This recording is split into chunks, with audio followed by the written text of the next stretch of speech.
Hi there.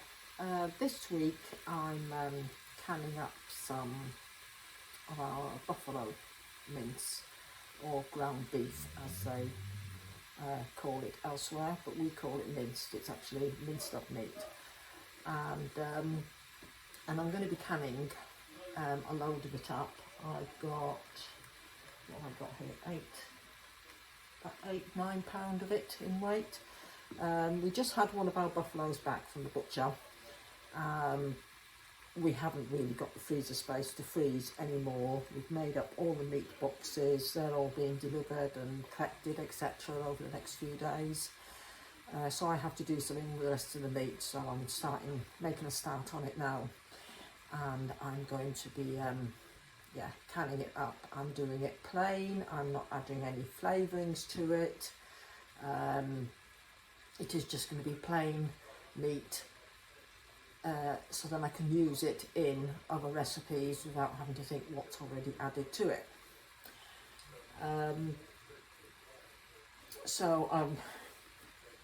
It needs browning off, so that's what I'm doing now. I've got 2 packs in there, and I'm starting to brown them off.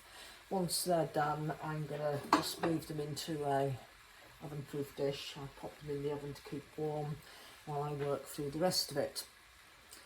I'll show you the meat. This is our buffalo meat, and as you can see, it is very, very lean. There's not a lot of fat on buffalo. It's a very lean meat. It's higher in protein, higher in iron, lower in cholesterol than beef, and a lot less fat in it too. So I'm not adding any extra fat to it whatsoever. I am literally just browning it up as it is, and I'll take you along with me when I get round to the canning side of it. And generally we use the minced meat for, it might get added to pasties, bolognese, when we do things like mince and potatoes. I don't do shepherd's pie. I'm not a lover of shepherd's pie myself, so I don't tend to do that. But it will be just the plain meat. There's no salt added, there's no seasonings added. It will be with water as well, so that will make the stock, or some of the stock to go with it. And it should then be shelf stable for about 5 years, but it will be handy because I'm doing it in pint jars that I can just pull a jar off. One jar will do us for one meal, so I can just pull a jar off the shelf and instantly turn it into a meal without having to worry about getting it out of the freezer. So that's one of the things I'm doing with the meat at the moment. Later on this week I want to make some more pie fillings and get them canned up out of the way. If I was to make them up as pies, I'd have to put it in the freezer. We haven't got the freezer space. We're really trying to cut down on freezers because of the rise in energy costs. So the less we have in the freezers means the less freezers we can have on. We've already managed to do away with one big chest freezer this year, and we really, really don't want to switch it back on again. So I'm going to do some pie fillings, so they'll be there on the shelf. And I'm going to have a think, and of course I did some jerky last week, which turned out quite well, so we might do up some more jerky. We've got quite a lot of packs of steak there, so it really depends on how much we sell over the next few days as well, as to what we've got left to work with. Right, I'm going to crack on with this, and I'll get back to you once it's all browned and ready for the next stage. The meat is now browned. I've got another 2 pound over there in the pan on the stove, so I'm going to start getting these into jars. Jars are in the oven. So I'm going to lift them out one at a time because I want hot jars because it's hot food. And I've got the canner on here with the water coming up to temperature.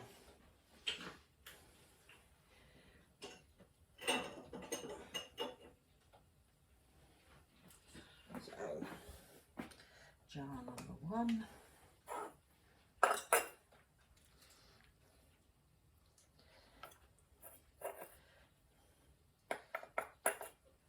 So let me just loosely pack it.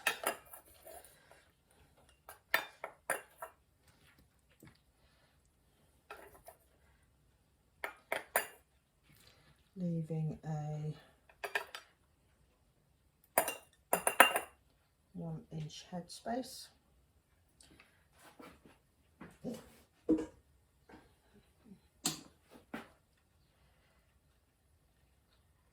Add some water.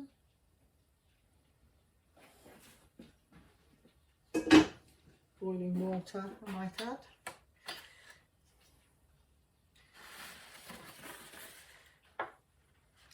Wipe round the rim.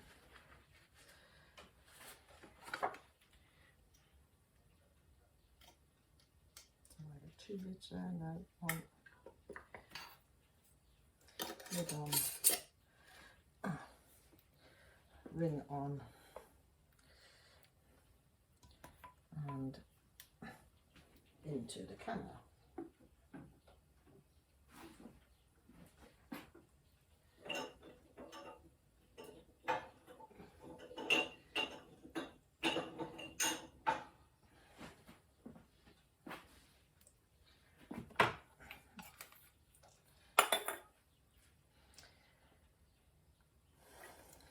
Now I'm just going to work through all my jars like that.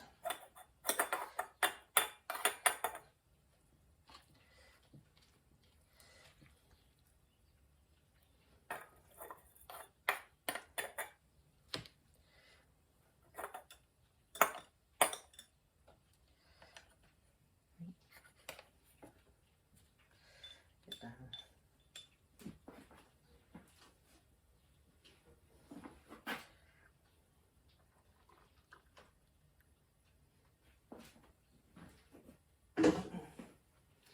Having it in the jars like this will just make it easier for those days when we're busy, especially coming up now, spring, summer. Oops, I didn't wipe the rim on that one.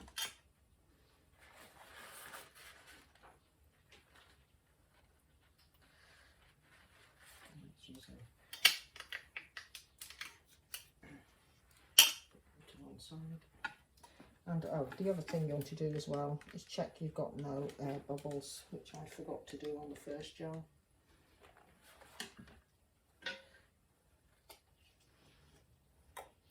On the lid.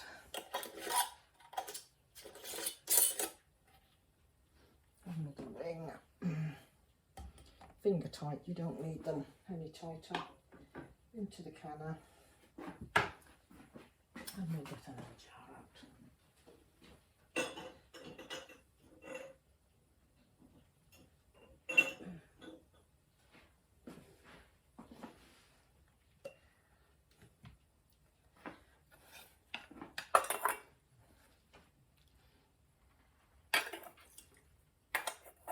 I'm actually starting to run low on jars. I must see if I can get some more ordered. They have shot up so much in price.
Okay, I'm going to carry on filling these jars, and we'll carry on when I've got them filled and I've got the canner going.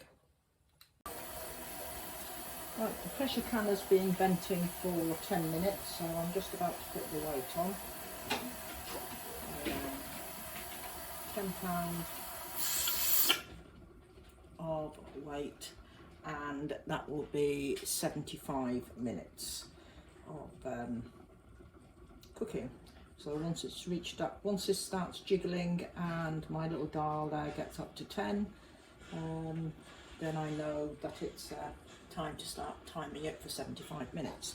So we'll come back after 75 minutes. Well, after 75 minutes and a cool down, then I can lift the jars out. The canner has finished processing now, and the pressure has dropped, so I'm going to lift the jars out.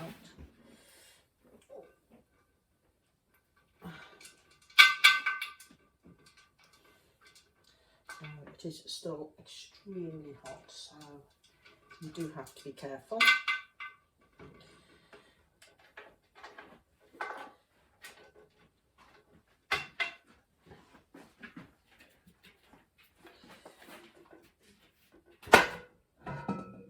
And lift the lid away from you so you don't get scalded by the steam.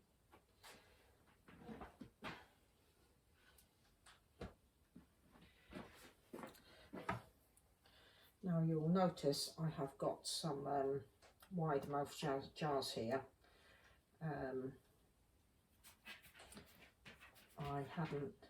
I'd miscalculated how many jars I needed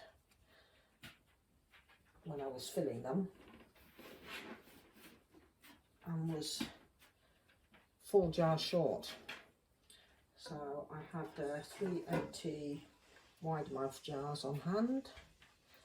So I quickly got them heated up and sorted, and the other portion is what I'm having for, I'm going to use for dinner tonight.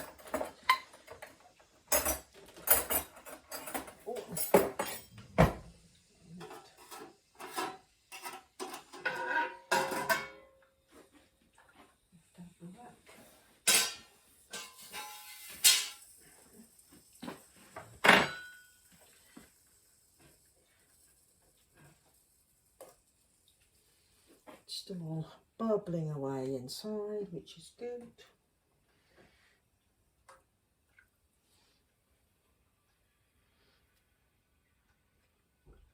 And then I have somebody at the door. Oh, sorry about that interruption. Somebody came to the door to pick up their meat box. So continue lifting these out of the canner.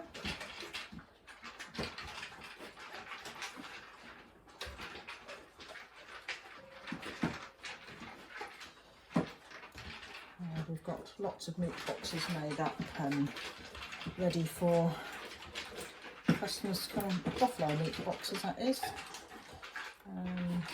lots of people coming and collecting their boxes today and tomorrow.